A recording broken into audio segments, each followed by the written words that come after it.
Good morning, good afternoon, and good night, worshipers of Jesus Christ. Welcome to Minutes with Jesus. Thank you so much for continuing along with me in the glorious book of Genesis as we go on to Genesis chapter 45 in the NIV Version Bible. So, what has happened so far? In these few chapters that we've been reading in this section of Genesis, the main character is Joseph. Joseph was sold into slavery by some very jealous half-brothers. Ends up in this process being put in jail, falsely accused, and while he's in jail, he interprets the dreams correctly of two people who are in prison with him. 2 years later, he is remembered by somebody working in Pharaoh's palace. And so he is brought to the palace to interpret Pharaoh's dream and correctly interprets. So Pharaoh puts him second in command with everything in Egypt besides the throne itself. So he's in charge of distributing the food to the people. So, while he's doing this, his brothers visit him. He recognizes them right away, but they don't recognize him. So, the next time that they come in need of food, he tells them, "You better bring Benjamin." Little do they know that he just wants to really see his full brother. Because remember, these other brothers were half-brothers. But Benjamin was the only other brother that was his full brother. So, he sends them out. The next time they come back, they bring Benjamin. He sees him. He cries, but he does not reveal his identity. Puts a big feast for the people, for the brothers, and gives Benjamin 5 portions over. Ends up accusing Benjamin of stealing. And says, "I am going to imprison Benjamin." Judah, the half-brother, stands up for Benjamin. And now, let's see Joseph's response to Judah sacrificing himself for his brother. Chapter 45. Then Joseph could no longer control himself before all his attendants, and he cried out, "Have everyone leave my presence." So there was no one with Joseph when he made himself known to his brothers. And he wept so loudly that the Egyptians heard him, and Pharaoh's household heard about it. So he was bawling. Joseph said to his brothers, "I am Joseph. Is my father still living?" But his brothers were not able to answer him because they were terrified at his presence.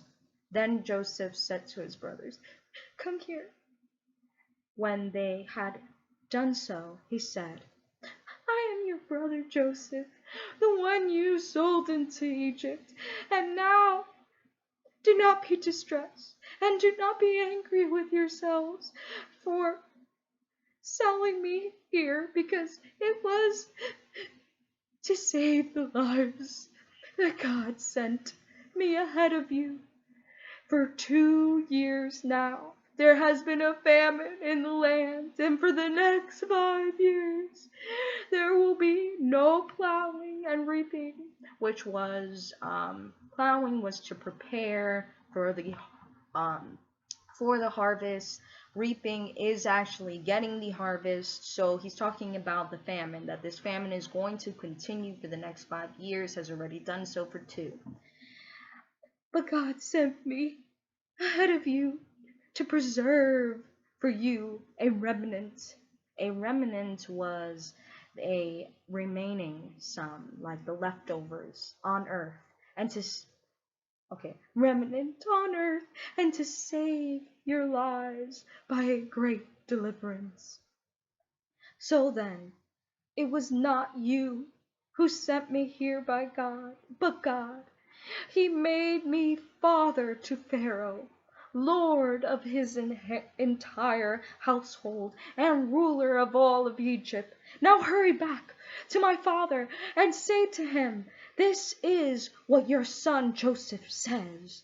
God has made me lord of all Egypt. Come down here to me. Don't delay. You shall live in the region of Goshen and be near me, you, your children and grandchildren, your flocks and herds, and all you have. I will provide for you there.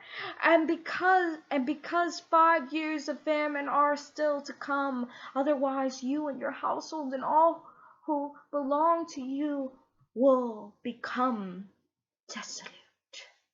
Dun, dun, dun. You can see for yourselves, and so can my brother Benjamin, that it is really I who am speaking to you. Tell my father about all the honor accorded to me in Egypt, and about everything you have seen, and bring my father down here quickly. Then he threw his arms around his brother Benjamin and wept. And Benjamin embraced him, weeping. And he kissed all his brothers and wept over them. Afterwards, his brothers talked with him. I'm really moved. I don't know if you're moved, but I'm really moved by Joseph's heart. Joseph saves his brothers, gives them food.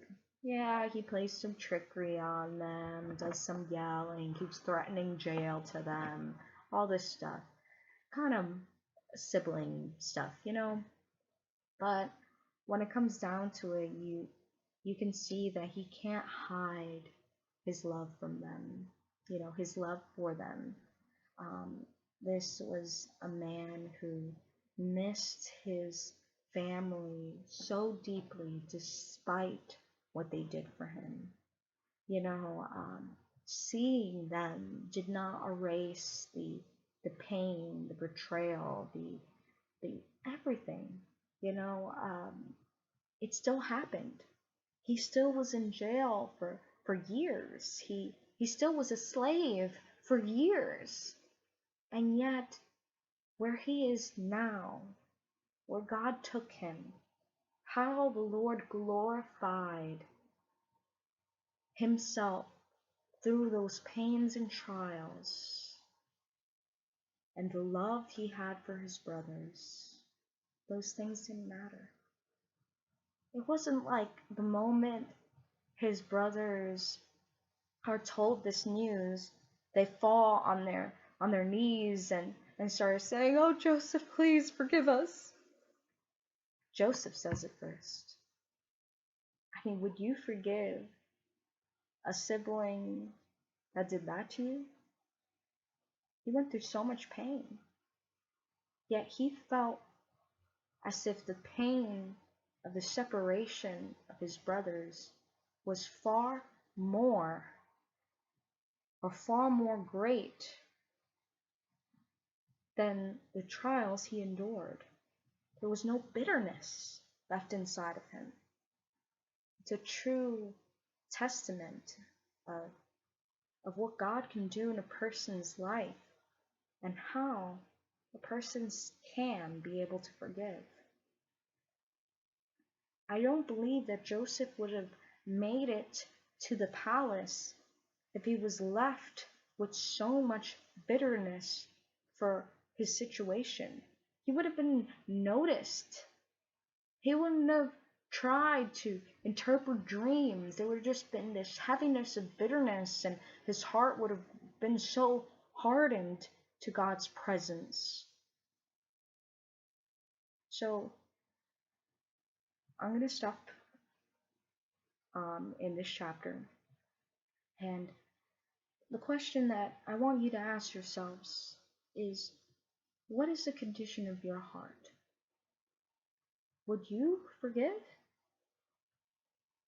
And is the lack of forgiveness holding you from God's glory being revealed in the fullness of your life. Thank you. God bless you. And I can't wait to read the rest of Genesis chapter 45 with you. God bless. Bye-bye.